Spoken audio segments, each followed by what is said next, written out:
지금부터 제37회 브라운백 세미나를 시작하도록 하겠습니다. 바쁘신 와중에도 참석하여 주신 여러분들께 감사의 말씀 드립니다. 그럼 첫 번째 순서로 주식회사 CA 테크놀로지의 베트남 시장 진출 성공 사례를 소개하는 시간을 갖도록 하겠습니다. 그럼 주식회사 CA 테크놀로지의 김종배 상무님을 모시겠습니다. 큰 박수 부탁드립니다.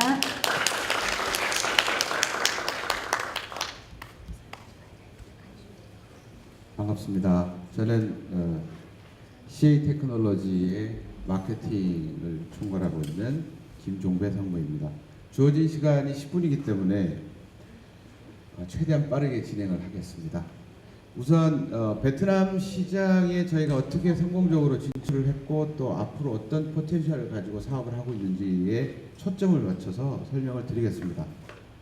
원래 CA 테크놀로지는 전통적인 제조업 기반의 사업을 영위하고 있었던 그런 기업입니다.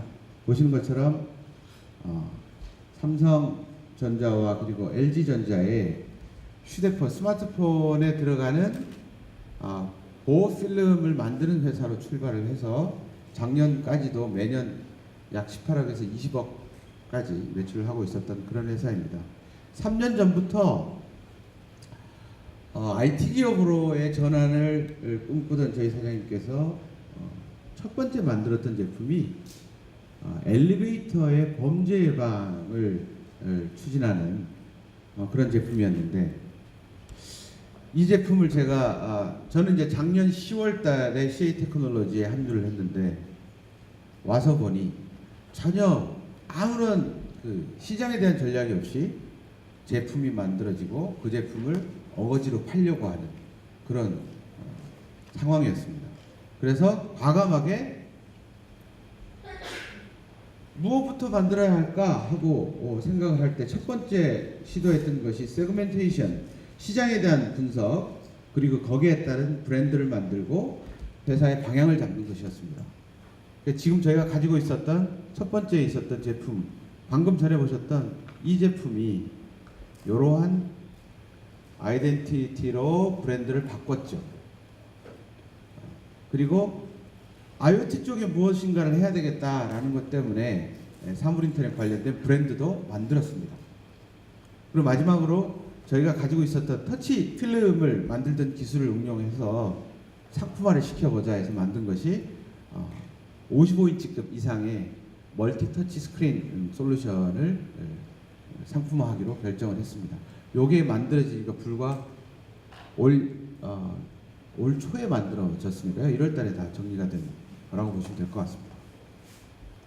그래서 2016년에 목표를 아주 뚜렷하게 세웠습니다. 그 목표는 바로 변화와 계획이었습니다.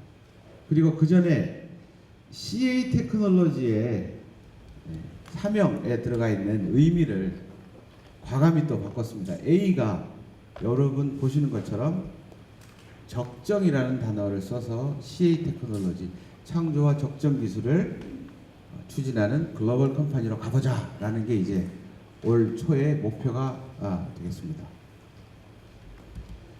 저희가 주목했던 글로벌 시장 중에 중심에는 아세안 시장을 타겟으로 잡았습니다. 왜? 다들 그렇게 말씀하십니다. 아니 먹고 살기도 급급한, 한 달에 100불 벌고 한 달에 200불 버는 걔네들한테 뭘 팔겠어? 많은 분들이 물어보셨어요. 그러나 이 지역에 있는 이 아세안에 있는 인구가 총 얼마인지 가늠해 보시면 시장의 규모나 그리고 발전하고 있는 트렌드를 보시면 왜 여기를 선택했는지를 보실 수가 있습니다. 그럼에도 불구하고 저희는 베트남을 주목할 수밖에 없었습니다. 첫 번째는 우리나라는 베트남과 FTA를 얼마 전에 체결을 했습니다. 그러나 그 많은 인접 국가들, 태국, 미얀마, 여기 아세안 10개국에 우리와 FTA가 체결되어 있는 나라는 제가 알기로는 한 곳도 없습니다. 무조건 그쪽에 물건을 팔려면 관세를 물어야 하고, 그럼 수입자들은 그 높은 관세에 자기네 마진을 얹어서 팔아야 되니 판매가 쉽지 않을 것 같다.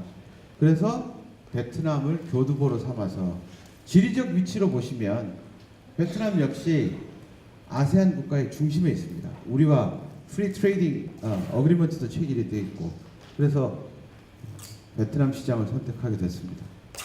보시는 것처럼 베트남은 매년 경제 성장률이 지속적으로 유지되고 있고, 그리고 교역량도 매년 늘어나가고 있고요.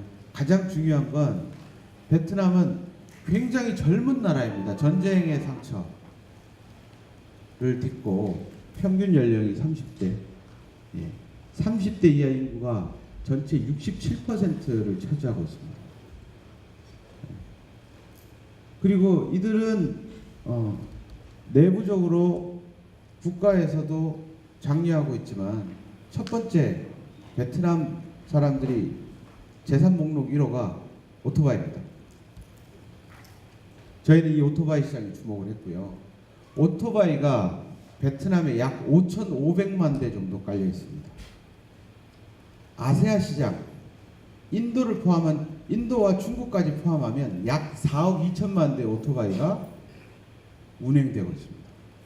자동차보다 훨씬 많은 수량이고, 그들에게 생필품이 될 수밖에 없는 이유는 국가가 사회간접자본에 투자를 못하니까 대중교통망이 엉망입니다. 기름은 나죠. 오토바이를 싸게 풉니다. 실제로 인도네시아 가면 자기 주민등록증만 들고 가면 월 30불에 오토바이를 그냥 줍니다. 그냥 줍니다. 36개월 할부로. 지금은 오토바이가 없으면 더 이상 생활할 수 없는 생활 필수품이 되어 있고요. 두 번째는 스마트폰입니다. 아이폰을 사기 위해서 자기 월급 꼬박꼬박 5개월을 모아서 아이폰을 삽니다. 실제 베트남에 가보면 제가 엘리베이터에 한번 타서 한 20명 정도가 있는데 다 안에 스마트폰을 보고 있더라고요. 삼성이 많지 않을까 생각했는데 아닙니다. 12명이 아이폰을 쓰고 있었습니다. 그것도 껍데기에 금장이 막 박혀있는 아주 화려한 케이스를 쓰는 아이폰이 선호도가 굉장히 높았습니다. 아, 그렇구나. 그 다음 세 번째는 은행이 발달이 되어 있지 않다 보니 저금을 안 합니다. 그래서 대부분 지불 결제 수단이나 페이먼트 수단이 통신사가 장악을 하고 있습니다. 대부분 선불카드로 돈을 지불하고 또 결제하는 방식. 그래서 그쪽에 온라인 시장이 크지가 않습니다.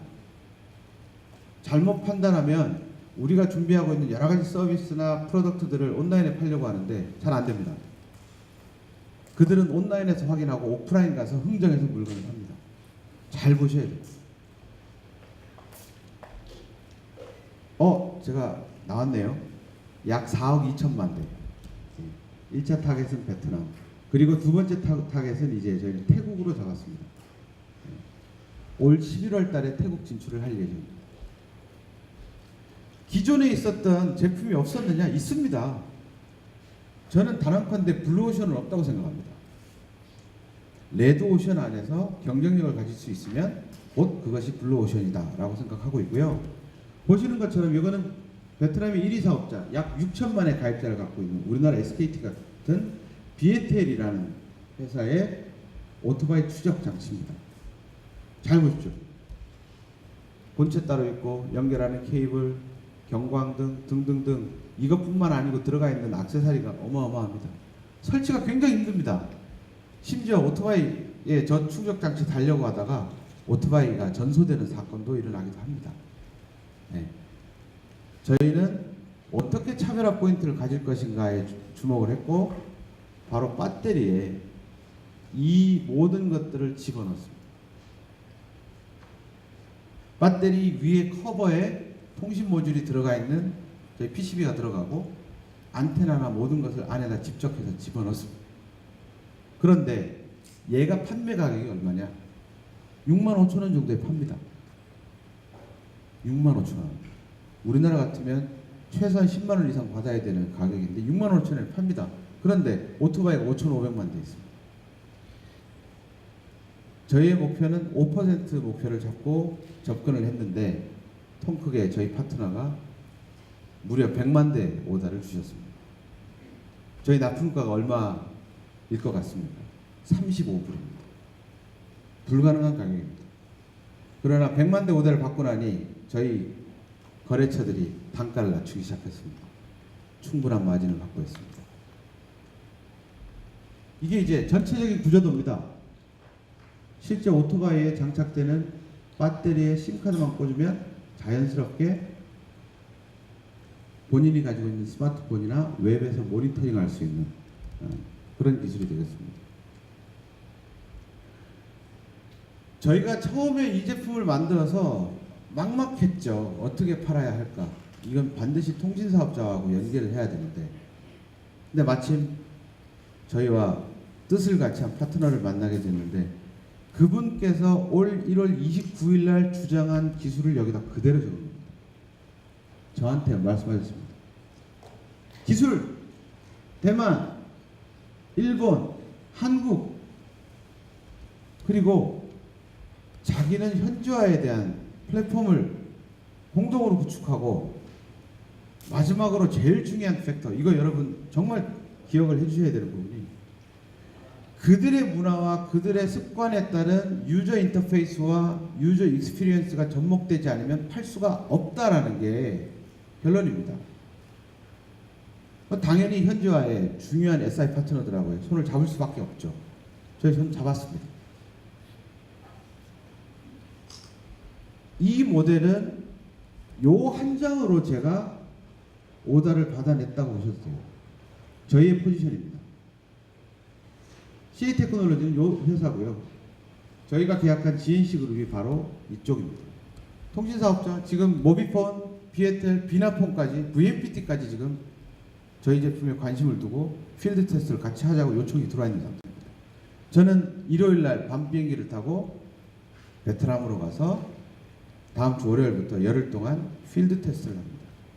검증을 통해서 오다까지 이어질 수 있도록 할 예정인데, 보험사, 물론 랜드유저는 중심에 있겠지만 오토바이 제조 유통사, 이 모든 연결되어 있는 체인에서 저희가 서비스를 제공하고 플랫폼을 제공하면서 성사된 케이스라고 보시면 될 것 같습니다.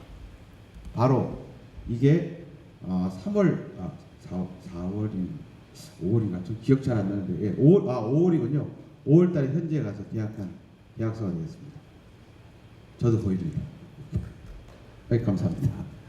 그래서 베트남 모비폰 및 비에텔에 3년간 100만 대 공급 계약을 체결했고, 여기서 중요한 것은 아까 말씀드렸던 서비스 사업자와 수익을 분배하는 모델까지도 합의를 봤습니다.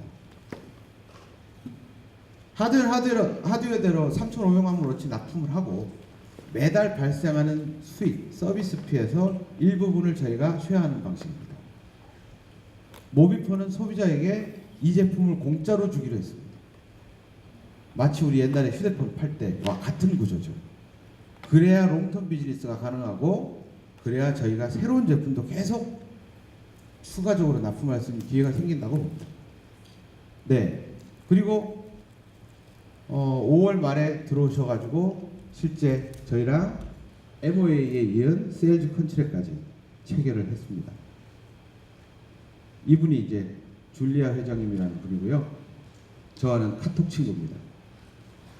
적절히 미디어 쪽을 활용하셔야 되는데 이 또한 굉장히 부족한 기업들이 너무 많거든요. 저희 CA 테크놀로지 네이버에서 딱 쳐보시면 어마어마하게 나옵니다. 불과 6개월 사이에 CA 테크놀로지는 가치가 약 200배가 뛰었습니다. 그러면 이제 앞으로 어떻게 갈까? 우리가 이걸 기반으로 해서 콜라보레이션하고 현지화 정책에서 베트남 마켓만 보고 가는 건 아니었고, 2016년에 올해 약 150억 정도의 매출을 기대합니다. 베트남의 모터사이클 트래킹 장치를 약 45만 대 정도 공급합니다. 8월부터 7월 달에 필드 테스트 끝나고 베트남 현지에 전시회 나가서 한번 빵 터뜨리고 8월부터 공급이고요. 2017년에는 드디어 이제 베트남 시장도 확대되지만 태국 시장에 진출합니다. 올 11월부터 저희가 태국에 있는 AIS라는 통신사업자와 진행합니다. 반드시 통신사업자를 끼고 가야 됩니다. 그래야 동남아에서는 승산이 있습니다. 또 한 가지의 찬스는 동남아시아들이 이제 LTE 서비스를 시작했습니다. 태국은 이미 시작했고요. 베트남은 올 12월부터 서비스 시작.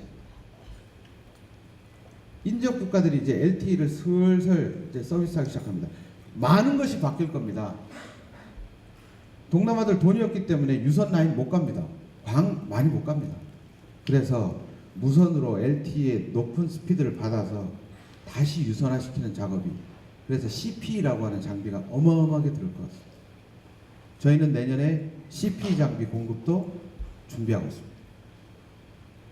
시장의 트렌드에 맞춰서, 타이밍에 맞춰서 준비해야 됩니다. 그리고 그들이 원하는 니즈가 무엇인지 파악을 해서 콜라보레이션 한다면 충분히 승산이 있습니다. 더군다나 CA 테크놀로지처럼 내수기업, 순수하게 수출이라고는 1원도 안 해본 기업이 올해 수출 실적을 1,500만 불 정도 달성을 합니다. 많은 기업들과 저희의 이런 노하우를 서로 공유하고 싶고, 전통적으로 이 시와 그 다음에 우리 안산에 있는 이 기업들이 IT 기업으로 전환하는데 조금이라도 도움이 될 수 있다면 저 역시도 이런 자리 마다하지 않고 언제든지 와서 또 발표하고 또 공유하는 그런 사람이 되겠습니다. 감사합니다.